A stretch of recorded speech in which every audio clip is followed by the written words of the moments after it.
I discussed last week, I really wanted to get this canoe out now nice and light. So I've come up to Barine Point, which is at the bottom of the Noosa Everglades up on the Sunshine Coast here in Queensland. As you can see by the view behind me and so forth, a stunning day, about 24 degrees Celsius. A little bit of wind across the water, which is good. That's what I need to sort of evaluate as well, as how this thing moves in the water from the point of view of stability and so forth. So far pretty damn good, I've got to say. Just heading across the other side of the little lake I'm on here. I've just spoken to one of the locals and he said if you get across the other far bank here, there's some deeper drop-offs on the other side. So just going to head over here now and see what we can find. I spoke to a tackle shop during the week and about getting some catching some fish, and he suggested a little surface lure, a little popper. So I might just pull over actually in a minute and just pop that out the side here, and we'll see if we can actually do just a little bit of trolling on the way over. You just never know your luck. A very shallow lake, it's only about 1 metre deep, I'd say. So yeah, I might just do that and see how we get on. Okay, just got to the other side here. Unfortunately, a little bit of problem with the camera, so I've just pulled into the bank here just to get that sorted out, reset the battery, etc. A little bit of chop on the way across, but the canoe handled it really well. It wasn't really a problem. It's only the slightest amount of chop. But I'm expecting as we move across the bay again, it'll probably pick up again. I'll just turn this around so I can get a better feel for that. So you can see I've just pulled into the mangroves here just to sort the camera out. I've come from across the other side there. So yeah, as you can see, just a little bit of chop on the water, but that's okay. So I'm just going to push the canoe back out now, and we'll have a few flicks of this new lure of mine.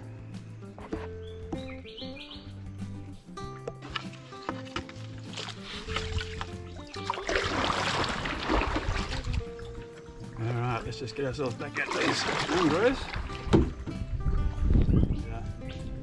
Just back in the wind. The thing is, the wind's going to push us down, which is great.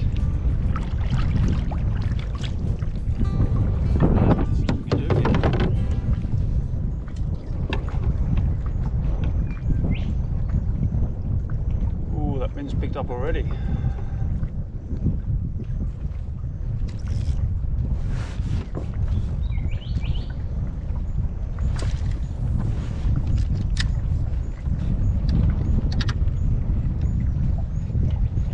I had a gentleman say on Facebook during the week that these are a great little fishing platform as well, and I think he's right.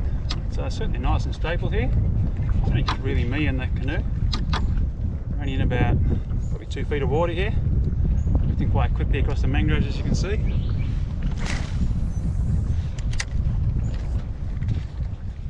So yeah, really great little platform, I must admit.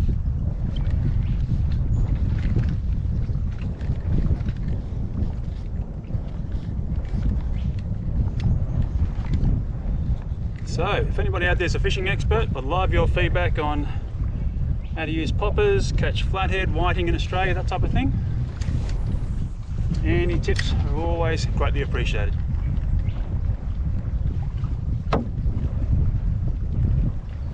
As I've said many times in the past, as a fisherman, I make a great photographer.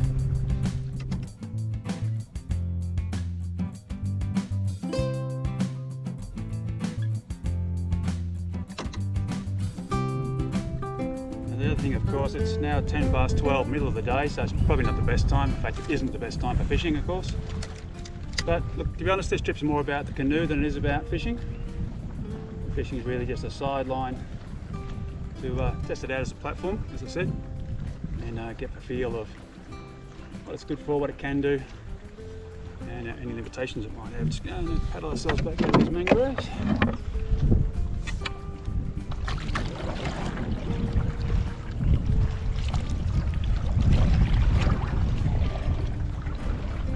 Interesting to find as I go along the mangroves here this afternoon, just to see what there is in the way of little camping spots. The lake I'm on, and I'll put the name up on the screen in a moment because I can't pronounce it.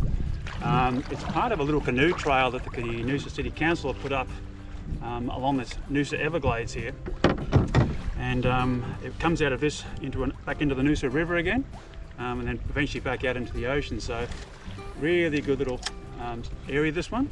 And we'll probably come back here in a week or two, maybe do a longer trip, an overnighter. There's a lot of fixed camps along here already, which is great. But as you'd probably be aware if you've watched any of my other videos, I really do prefer stealth camping wherever possible, or wild camping, or camping outside of campgrounds. But as I said, we'll see how we go.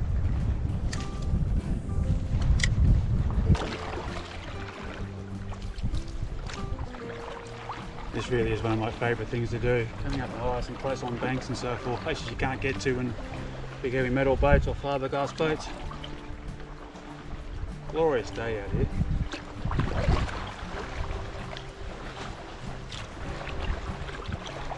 Really nice in amongst the old mangroves here. These are very, very old growth mangroves. You can see the big fat trunks at the bottom where they join the water. So yeah, really interesting little land through here. I'm sure if you had a crab pot, you could probably get crabs around here, mud crabs, sand crabs and type. So that'd be something else I'd look to get in the future, just to bring back to a place like this. Just to, yeah, just to see what's in the water. Once again, you know, why catch fish, you can catch crabs. Either's fine, either's great. And absolutely love the taste of crab, I must admit. And down we go. I see a boat parked across the other side. I'm almost going to head towards that. As you can't see at the front here of me is some markers of the actual channel as the river goes out. So you might head down there and then back up along across the other bank here and see if we can pick up along the way.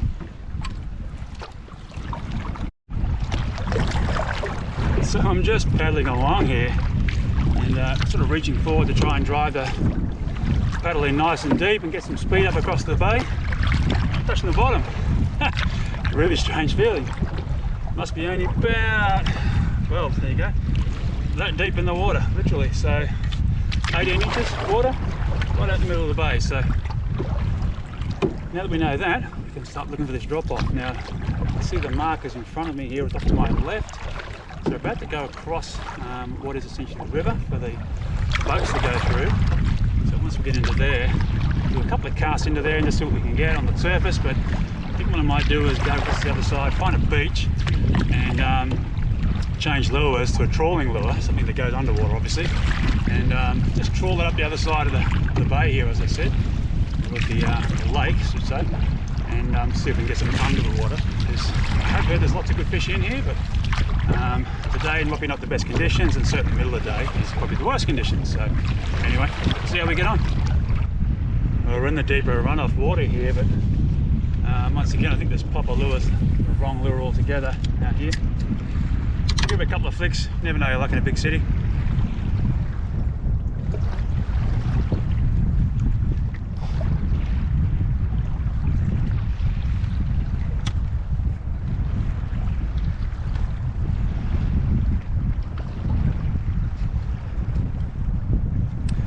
It's great coming with the wind back down the lake. You're eventually surfing the waves all the way down. It's absolutely awesome fun. I think you can hear okay with this wind, guys. It's, as I said, it's got quite blustery now. And I have the wind effects not affecting the audio, sorry, too much. You're not going to believe it. I got myself all geared up last night, put all my stuff in bags and so forth. Make sure the camera was all charged up, all fantastic. Put in a little day pack to bring with me, and decided this morning I'll change day packs. I'll take the little one I use for surfing and going to the beach and so forth, because it's sort of splash proof. And of course didn't put the camera in, did I? Absolutely brilliant. What a rock star. So I've ended up using my daughter's GoPro 8, which is filming as we speak.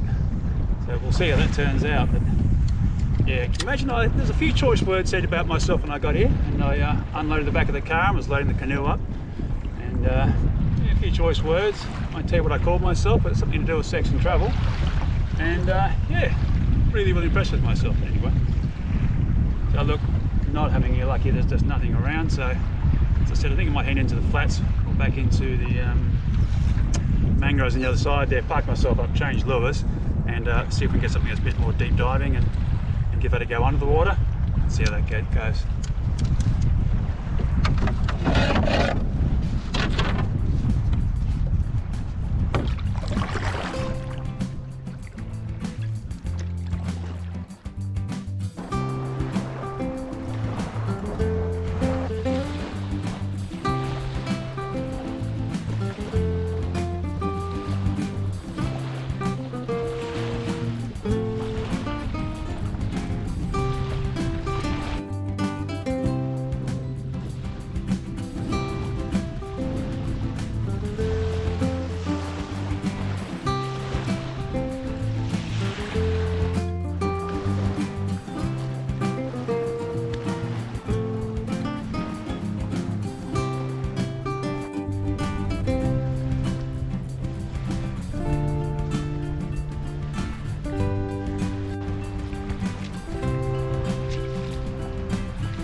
Well, the slog on the way back was pretty intense. The headwind really picked up this afternoon. It's almost 3 o'clock now. So it was an absolute slog all the way back up the lake. I've pretty much done a full loop of the lake and come back up again. But yeah, the canoe itself went fantastic. Didn't bother finishing. Just too windy, too murky. All the silt and everything in the bottom of the lake's all been picked up by the waves, unfortunately. As I said, it's pretty shallow, so didn't even bother with the fishing rod. But yeah, it was a fairly hard going all the way back. The canoe itself went brilliantly. No issues at all with the canoe. Let in very, very little in the way of water and so forth, even side onto the waves a couple of times. So yeah, the verdict is definitely going to buy one. It's just a matter now going out and seeing Dan and Sue out to their place and talk colours. This is apple green, which is really lovely colour, but I'll probably go a few shades darker, just so it doesn't stand out quite so much on the water and in the bush itself. And I look forward to showing you guys my new canoe, hopefully in the near future. But thanks for coming along for this video, and I'll see you in probably about a week's time. Bye for now.